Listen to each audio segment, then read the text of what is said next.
an amazing season here at the Christmas season. And our theme this year is Light of the World. As we know, Jesus is the light of the world and hope, what that means for us today. You know, it's interesting to me, even as I look at the world, society as a whole, often recognizes light as hope, right? There's this phrase that we use often, which the light at the end of the tunnel. I can see the light at the end of the tunnel, right? The tunnel representing darkness, pain, whatever it may be, right? But there's this light at the end of the tunnel. I think for us, hope is such a powerful word in this world, in our lives. It's such a powerful world.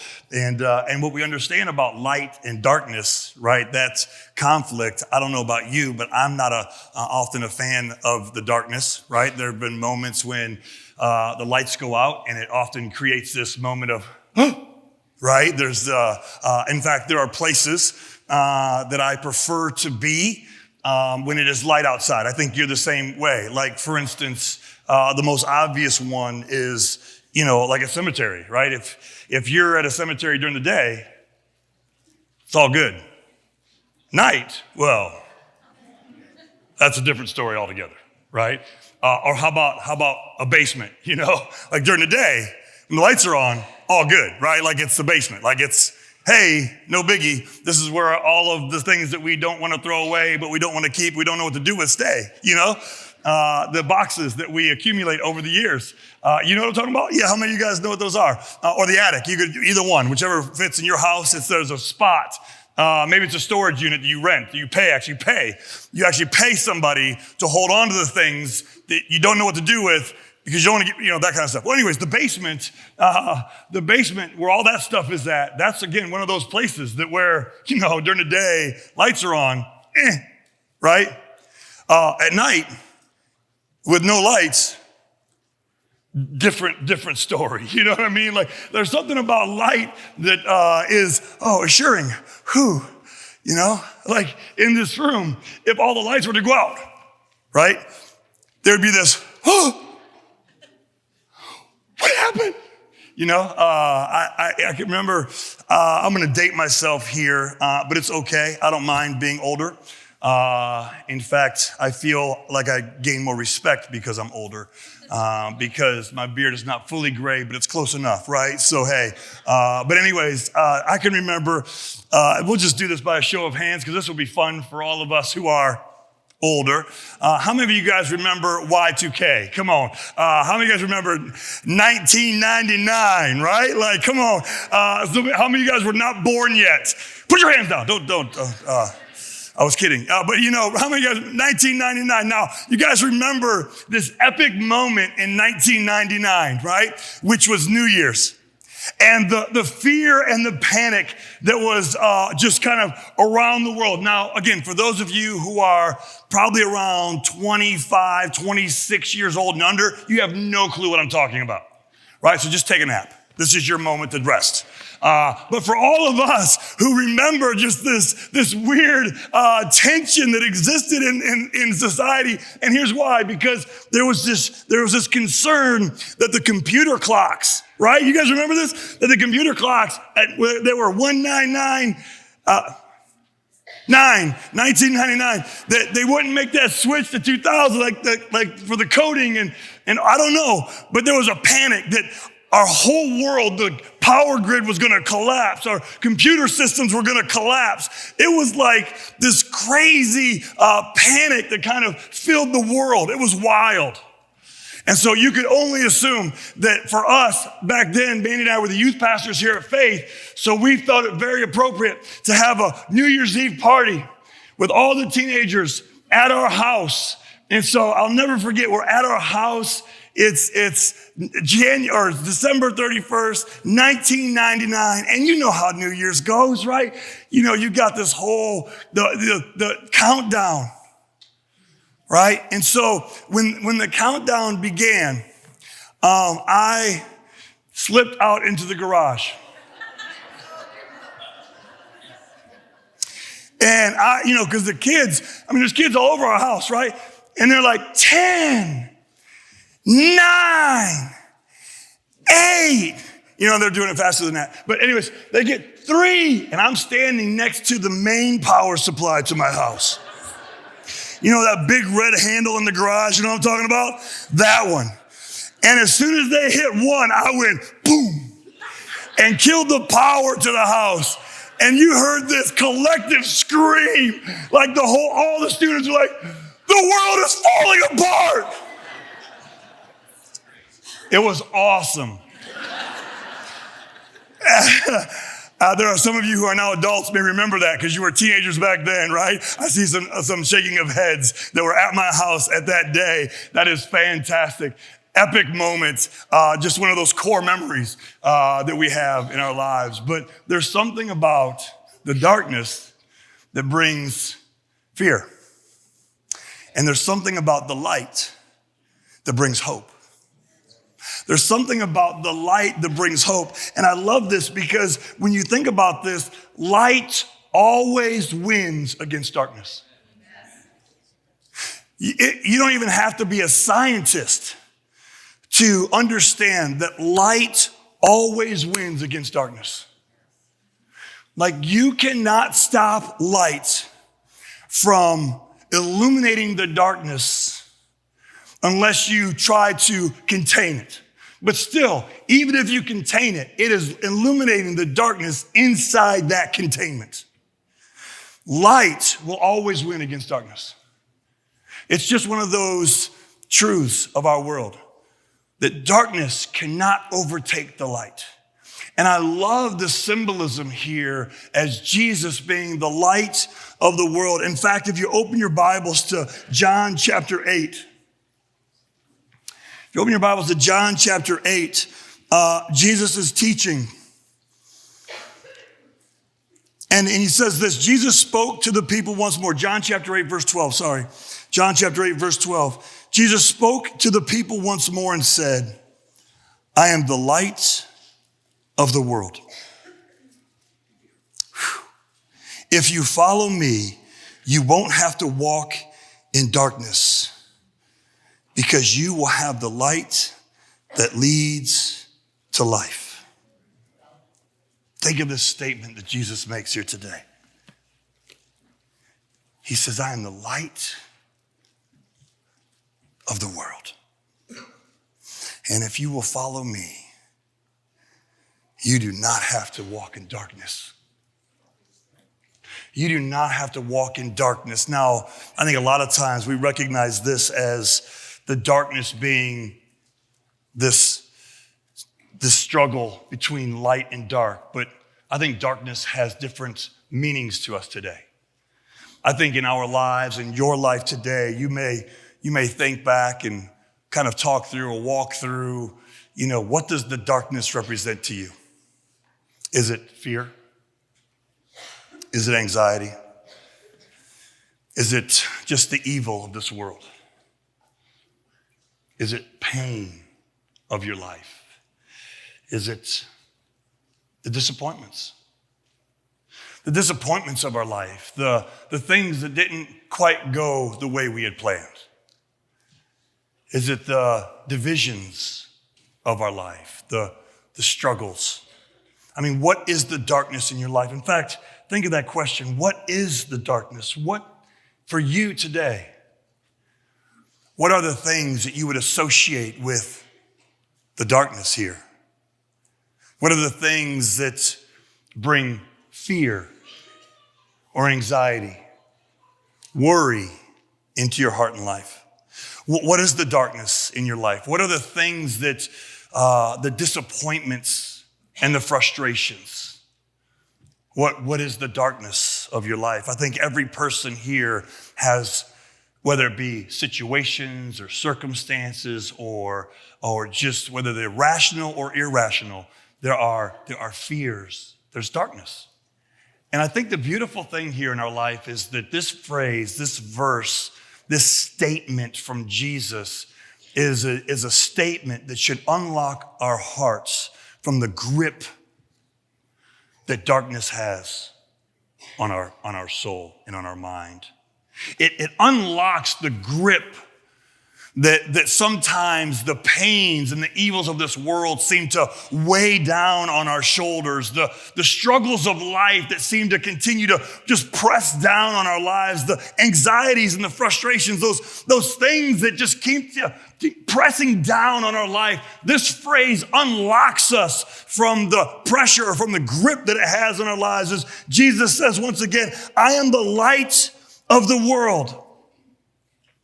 If you follow me, you won't have to walk in the darkness because you will have the light that leads to life, the light in your life. Oh, as simple as it is, the light in our life is the light of Jesus, the light at the end of that tunnel for every person in this room, to every person watching online, to every person that you live near, that you work with, that you go to school with, for every person that passes by you on the road, for every person that was out shopping on Friday.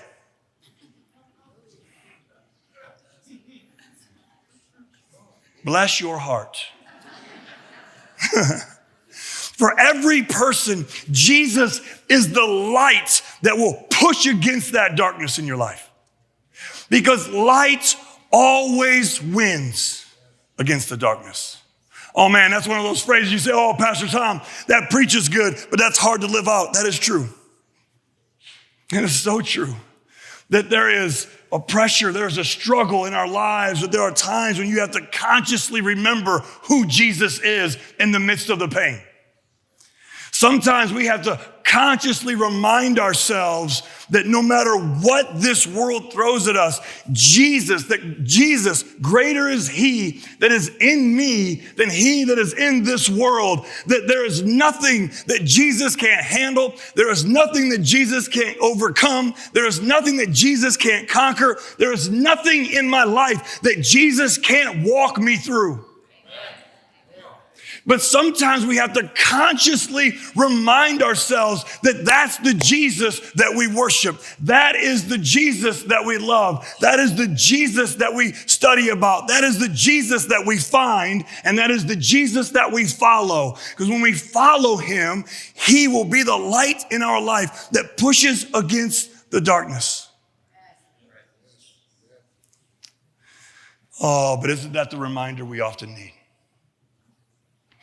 Because the darkness can seem overbearing. Because the darkness in our life can seem overwhelming. The darkness in our lives sometimes can become consuming. Where everywhere we look, we see darkness. Where everywhere we look, we feel the pain. But Jesus says, I am the light of the world. And if you will follow me, you won't have to walk in that darkness. If you follow me, you won't be consumed by that darkness. If you follow me, that darkness has no hold on your mind. If you follow me, that darkness has no grip on your heart. If you follow me, that darkness has no claim on your life. If you follow me, you won't have to walk in that darkness because you will have the light that leads to life. Jesus is the light to the world. Jesus is the light in your darkness.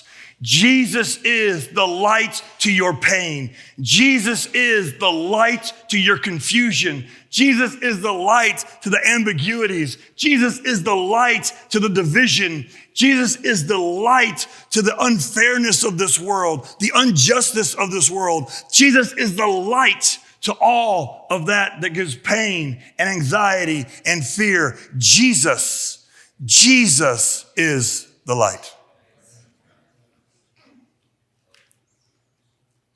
But that reminder is so hard. It's so hard. Jesus is that light that leads to life and overcomes the darkness. But those are phrases that are so easy to say, but so difficult to embrace. Those are phrases that are so easy to understand with our head, but not as easy to live out with our hearts. I'm going to have the worship team come on up here in a moment.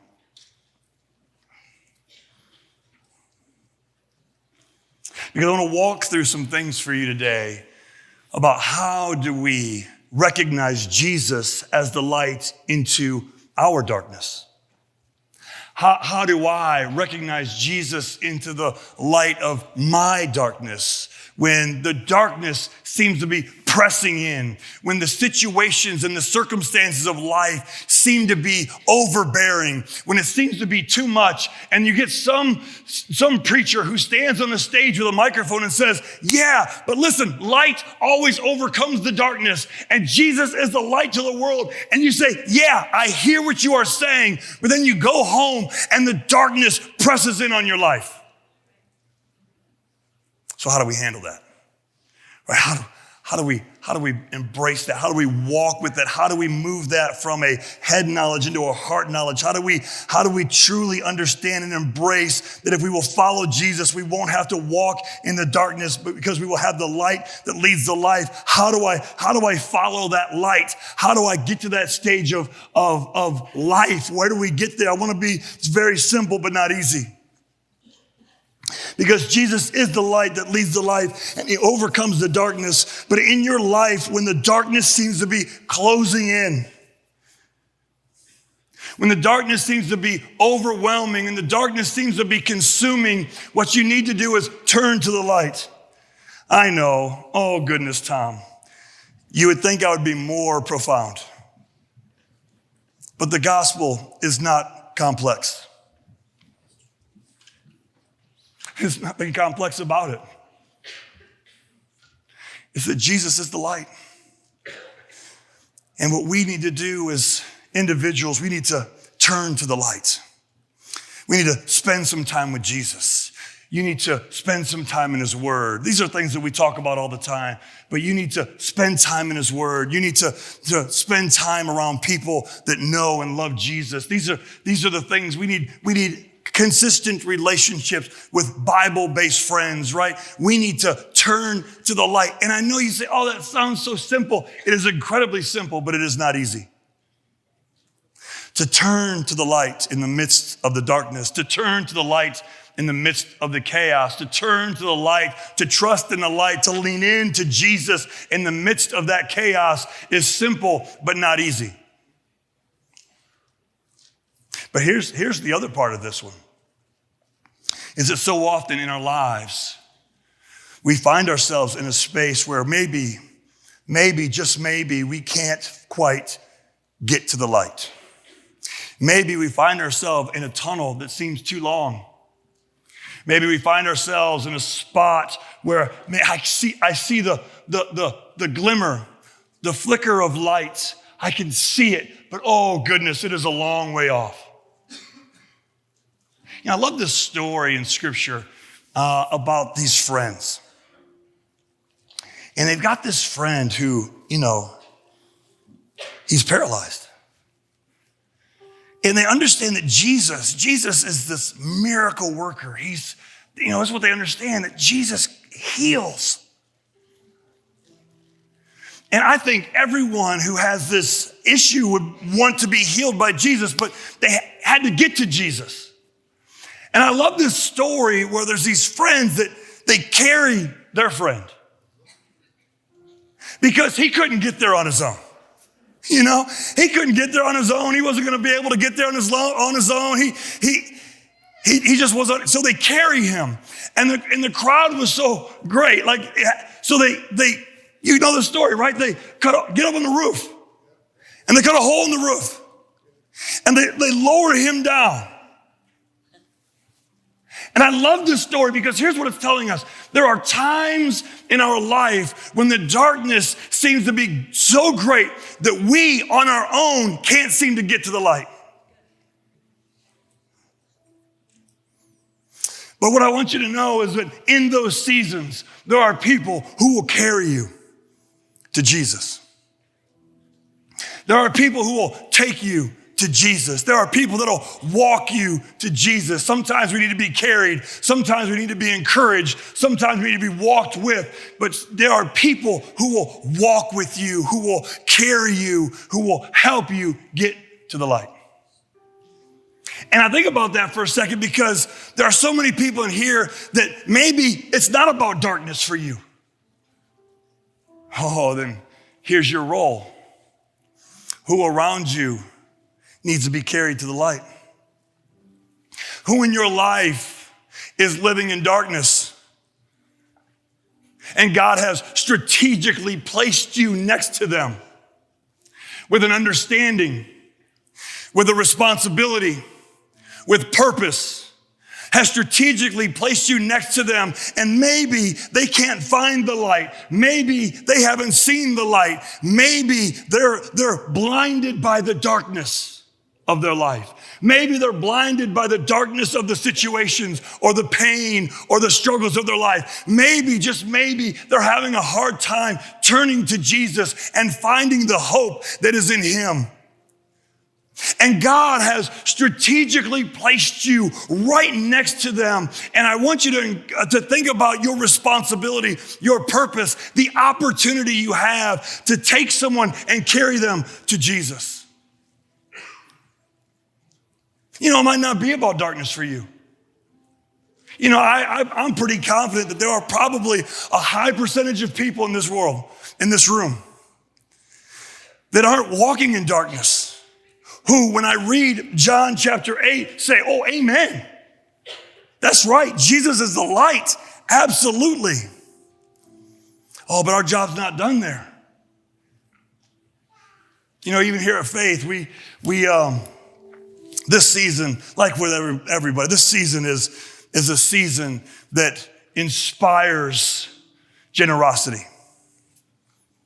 You know, I'm so thankful for all of you that were a part of Share Your Thanksgiving this past week, a couple days ago, because we delivered over 350 warm Thanksgiving meals to people who can't get out. I know Mandy and I can really tell our stories. Yeah, go ahead. Absolutely. I mean, Thanksgiving for so many of us was my house full of people and full of food. Laughter, teasing, family stuff.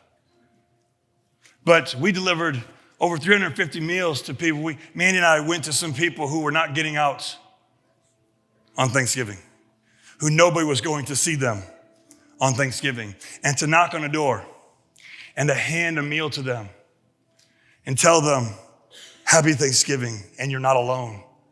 To see the joy of just that moment in their lives. We delivered a meal to someone who was bedridden. And you just think, they're not going anywhere on Thanksgiving. Nor is anyone going there.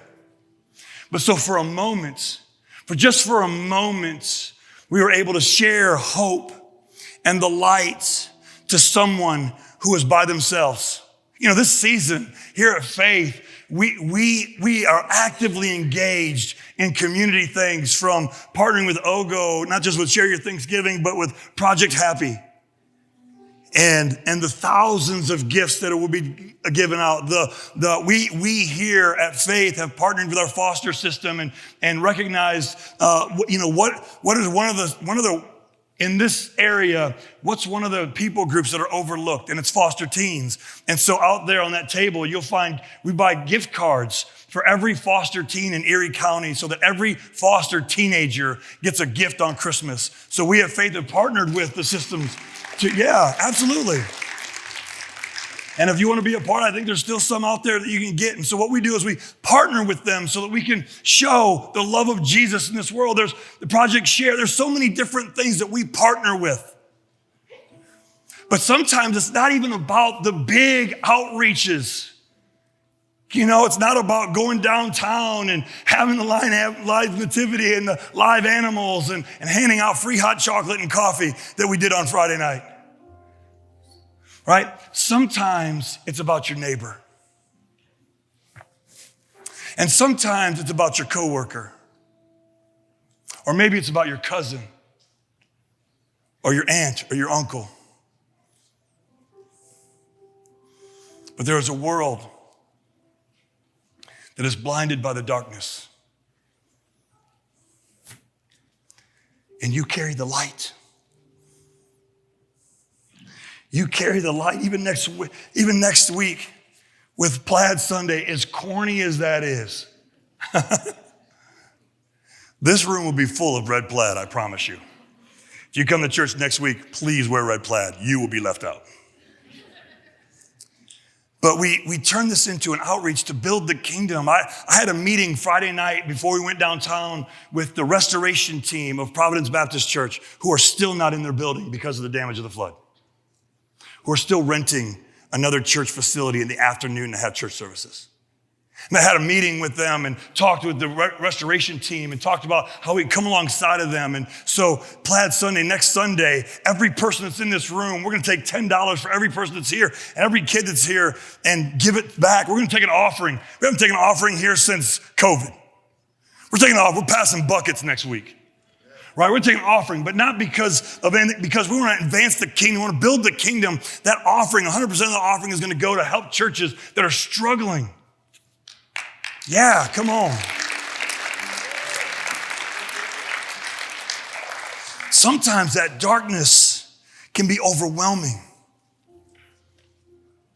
but you carry the light.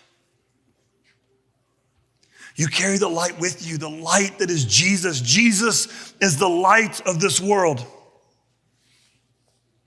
So in your life, when that darkness begins to be closing in, you got to spend some time with Jesus. You got to turn to Jesus. Or you need to find people that will carry you to Jesus. Or maybe, just maybe, you're here and you need to carry someone to Jesus. When that darkness closes in on someone near you, carry them to Jesus. Carry them to Jesus. Because everyone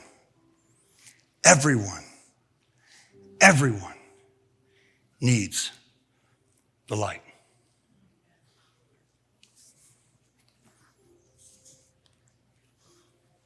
The light that is Jesus.